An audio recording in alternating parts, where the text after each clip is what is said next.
It started on a cool autumn night, the city streets slick from recent rain. Danny, a drifter down on his luck, was wandering alone, aimlessly. He didn't notice the man watching him, a stranger in a hooded jacket, leaning casually against a street lamp. The man caught Danny's eye, smiled warmly and waved him over. "You look like you could use a little relief," the man said, voice gentle, almost fatherly. "Rough day?" Danny nodded. After some small talk, the man, who introduced himself as Cole, pulled a vial from his pocket. "Here, take the edge off, no charge."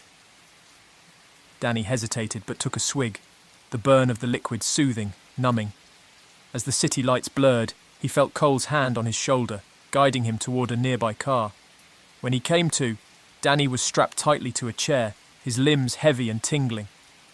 The room was dim, with bare cement walls and shelves lined with jars of cloudy liquid.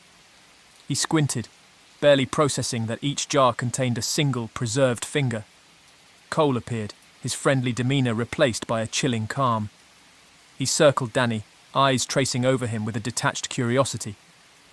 "Loners like you. You're all the same. Wandering. Invisible. No one asks questions when you go missing." He moved to a table lined with tools, blades, small saws, syringes. With a clinical efficiency, he selected a scalpel and leaned in, his voice low and almost tender. "We'll start slow. Just a little pain to keep you aware." He began with shallow cuts along Danny's arms and legs, watching as his eyes widened in agony. As blood pooled, Cole murmured calmly, almost as if talking to himself, "Each of you reacts differently. Some scream, some beg." He grinned, leaning closer. "The best ones, they stay quiet." Danny's muffled cries grew weaker as Cole continued, taking care to avoid any fatal cuts. He wanted his victims to last, savouring their fear and their slow, deliberate suffering. Only when they grew too weak, too close to slipping away, would he retrieve the pair of surgical scissors. With precision, Cole took Danny's left hand and lined up the blades over his index finger. Danny's eyes fluttered as he felt the blades close.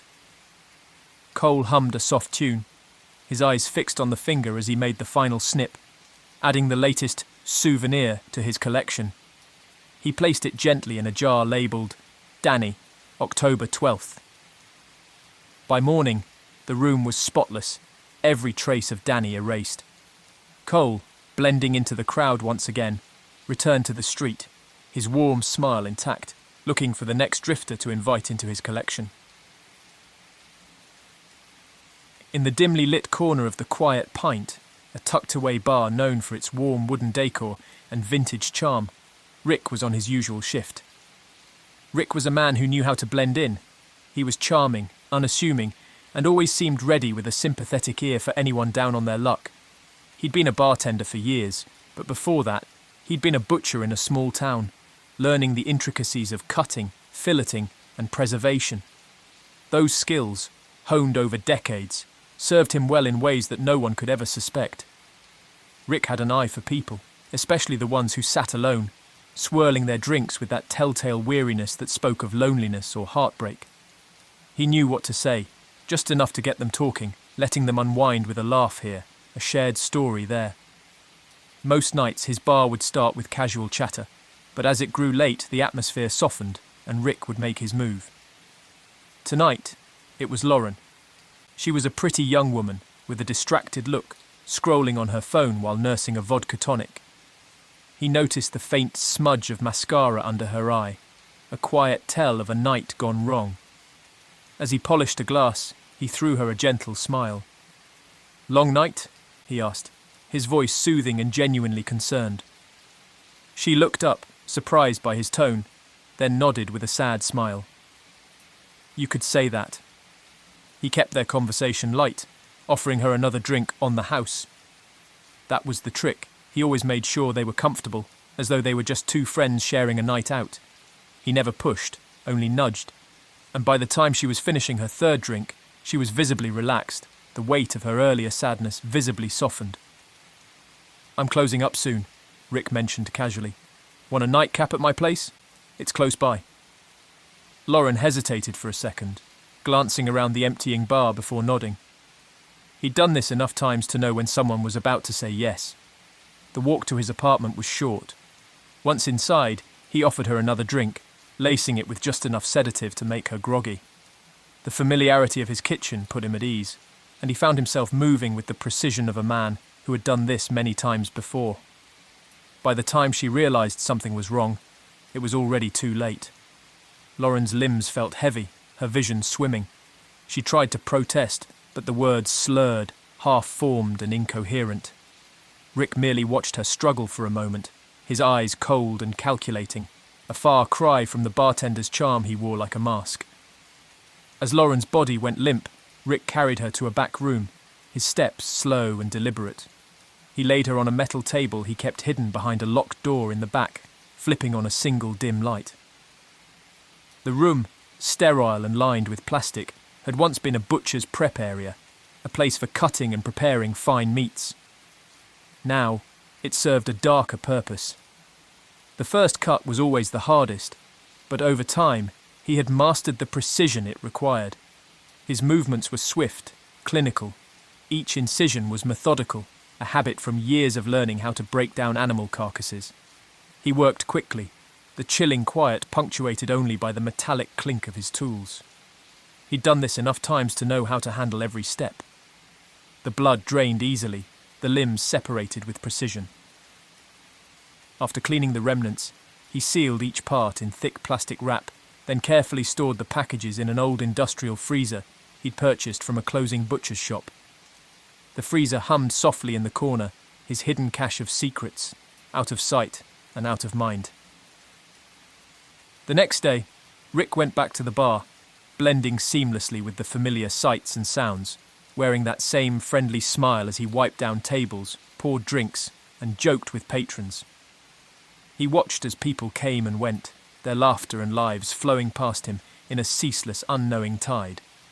And as the hours wore on, he spotted his next lonely soul. A young woman at the far end of the bar, nursing her drink and staring off into space. He'd offer her a drink, start a friendly conversation, and guide her into his web. No one ever noticed, and no one ever questioned the amiable bartender with the gentle eyes. On a rainy night, Sarah rushed out of the bar, clutching her coat as the cold wind bit into her skin. She had missed the last bus home, and the streets were nearly empty. Her phone's battery was almost dead, so calling a rideshare wasn't an option. Then, as if out of nowhere, a taxi's headlights pierced the darkness, pulling to a slow stop beside her. The driver leaned over and rolled down the passenger window. He looked ordinary enough, middle-aged, with greying hair and glasses perched on his nose. His eyes looked warm, a sharp contrast to the chill night. He smiled, showing slightly crooked teeth, and asked, "Need a ride?" Sarah hesitated, but the rain started falling harder, each drop cutting into her skin like needles. She didn't have the luxury to be picky. Besides, it was just a quick ride back to her apartment. "Yeah, thanks," she said, slipping into the back seat and shutting the door. As they began moving, she noticed a thick scent lingering in the car. It was faintly metallic, mixed with something she couldn't place. Her eyes flicked up to the small mirror where the driver's gaze occasionally darted back at her. He seemed polite enough, glancing only briefly before returning his focus to the road. "So, had a late night?" he asked, his voice gravelly yet gentle. Sarah nodded. "Yeah, just catching up with some friends. Thought I'd catch the bus, but..." She shrugged, giving a nervous laugh. "Guess I missed it." He chuckled too, though his laugh lingered a beat too long. "Lucky for you, huh? Could have been a long walk in this weather. Where to?" She gave him her address, and he punched it into his GPS, but she noticed his fingers trembling ever so slightly. She shifted uncomfortably, her own nerves kicking in. As they rolled down the dark streets, she couldn't shake the strange smell. It reminded her of a meat market she'd visited once, back when she was a child. Trying to steady her nerves, Sarah turned to look out the window, watching as the familiar buildings passed by. But after a few turns, she began to realise they weren't heading in the right direction. She leaned forward, cleared her throat and said, I think we're going the wrong way." He kept driving, ignoring her comment. "Sir," I said, "this isn't the way to my apartment." Her voice wavered. He glanced up in the mirror, his eyes locking onto hers. "Oh, I just thought I'd take a shortcut." His smile was tight, his lips pulling back just enough to reveal those crooked teeth again. "Please," she insisted, trying to keep her voice steady. "Can you just take me the normal way?" The man didn't respond, his hands gripping the wheel tightly as he took a sudden turn onto a deserted road. Panic started to rise in Sarah's chest. She reached for her phone, only to remember it was almost dead. No signal showed on the screen. Her heart pounded as she scanned the car for anything she could use to defend herself. She noticed his bag on the passenger seat, partially open, revealing a gleaming blade. Her breath hitched. Something was very, very wrong. Desperate, she tried to open the door, but the handle wouldn't budge. The locks were automatic, trapping her inside. "Hey!" she shouted, her voice breaking. "Let me out!" "Stop the car!" He looked back in the mirror, his warm smile twisted into something predatory. "It's been a long time since anyone's complained about my driving," he said, with an eerie calmness. Adrenaline surged through her veins. "I'll scream," she threatened, voice shaky. "Someone will hear me." "Go ahead," he replied. "No one comes down this road." Her mind raced. She realized she was in the middle of nowhere, miles from anyone who might hear her, but she had no other choice. She screamed, her voice raw, hoping someone, anyone, would hear. The driver only laughed, a low, chilling sound that echoed through the car. "Scream all you want," he said. "It won't change anything." He took another turn, leading them down a winding, forested road. The trees loomed over the car, blocking out the moonlight. Sarah's screams faded into sobs as she tried the door again, desperate to find a way out. They stopped in a clearing, the headlights illuminating an old, run-down cabin. He cut the engine, turned around to face her, and reached into his bag, pulling out a long, gleaming knife.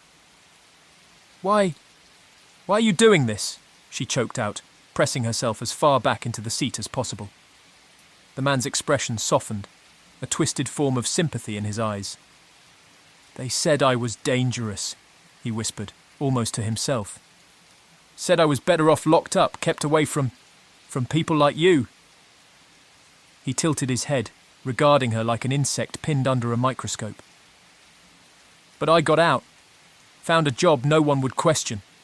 A little ride here, a little ride there." He chuckled, as if it were all a grand joke. "And now, here we are." He leaned in closer, the blade catching the faint light. "It's just business," he whispered. Sarah's instincts took over. She swung her legs up, kicking him square in the face. His head snapped back, and she took advantage of his surprise, scrambling over the seat and pushing at the front passenger door, praying it would open. It did. She tumbled out onto the ground, skinning her knees, but she didn't care. She scrambled to her feet, her eyes darting around for any path, any way to escape. She heard him cursing, fumbling his way out of the driver's seat. Without looking back, she ran into the trees, branches scratching her face and arms as she sprinted through the undergrowth. The rain had stopped, but the ground was muddy, and her shoes slipped as she tried to keep her balance. Behind her she could hear his footsteps, heavy and relentless. She didn't dare look back, focusing instead on putting as much distance as possible between them. Her lungs burned, her legs ached, but she kept running, fueled by pure terror. Then, in the distance, she saw headlights. Another car coming down the road. She screamed, waving her arms frantically, hoping they'd see her. The car slowed, and she stumbled into the road, nearly collapsing in relief. A couple stepped out, their faces twisted in concern as they saw her wild, panicked state. "Are you okay?" the woman asked, reaching out to steady her. Before Sarah could answer, she glanced back and saw him standing at the edge of the trees, watching her with a dark, unreadable expression. But he made no move to approach. She managed to choke out, "Please, he tried to." But when she looked back again, he was gone, vanished into the shadows. The couple hurried her into their car, promising to take her to the nearest police station. She sat in the back seat, trembling, replaying the horror in her mind. And somewhere in the dark of the forest, the man returned to his cab, wiping off the blade, waiting for his next passenger.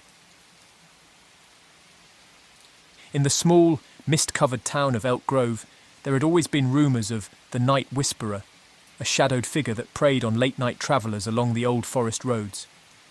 People assumed he was a ghost or figment of local lore until the first body turned up.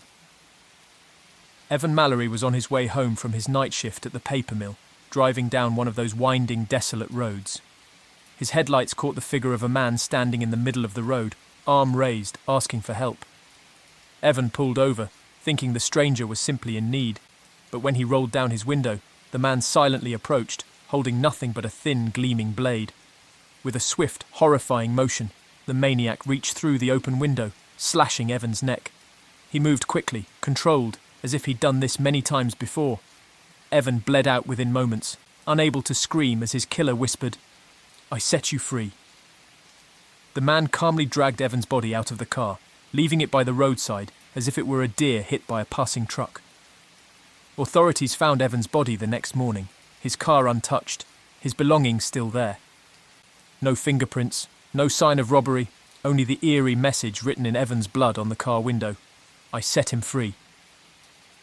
The killer's motive, as authorities discovered from his pattern of victims, seemed to centre on random rescues of people he deemed as trapped in their lives, making him an unpredictable, twisted saviour.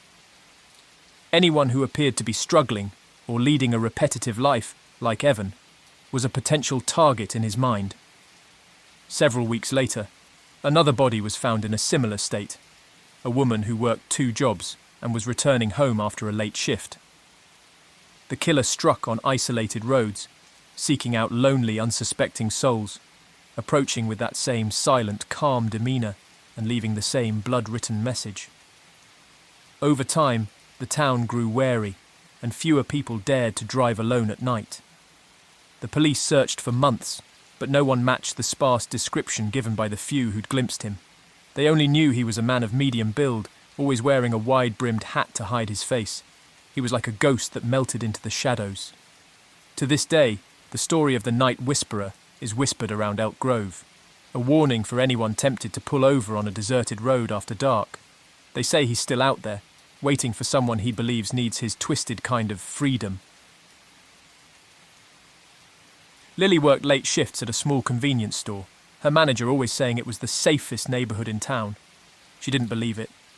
The store was quiet, often deserted by 1 a.m, with only the occasional night owl or weary truck driver stopping by. One night, a man entered around 2 a.m, hood pulled low, hands in his pockets. He moved slowly, aimlessly, circling the aisles as if looking for something he'd lost. Lily felt an inexplicable dread. There was something off about him, something predatory in the way he glanced around the store. He finally approached the counter, buying nothing more than a pack of gum. His gaze lingered on her a little too long, his smile unnerving. "See you around, Lily," he said. Her name tag had been tucked into her apron. How did he know her name? As he left, she locked the doors, her hands shaking. She wanted to call her manager, but she didn't want to appear paranoid. She resumed her shift, counting down the minutes until dawn. Then, as she glanced at the store's front, she saw him standing across the street, watching her from the shadows. The next few nights were the same. He would show up around 2 a.m, wandering the aisles, leaving without buying anything. She'd started keeping a baseball bat behind the counter, her anxiety mounting each night. She reported him to her manager, who only shrugged, claiming he was just a harmless customer. One evening, she saw him waiting for her in the parking lot, eyes glinting in the dark. She called the police, but by the time they arrived, he was gone. The officers brushed it off, saying they'd patrol the area, but couldn't do much unless he posed an immediate threat. The next night, he didn't show up. Lily felt relieved, but the relief didn't last. As she locked up the store and walked to her car, she heard footsteps behind her. She turned, gripping her keys, but no one was there. She quickened her pace, her heart racing, her instincts screaming danger. As she reached her car, she fumbled with the keys, dropping them in her panic. When she bent to pick them up, she saw his reflection in her car window. He'd been waiting for her, biding his time until he could get close enough. Her scream pierced the night, but in the empty parking lot, no one was around to hear. The police found her car the next morning, her belongings scattered, but Lily was gone. Her stalker had left nothing behind but a chilling reminder of how quietly someone's life could be invaded, watched, and ultimately taken by a stranger who'd appeared as harmless as any other customer.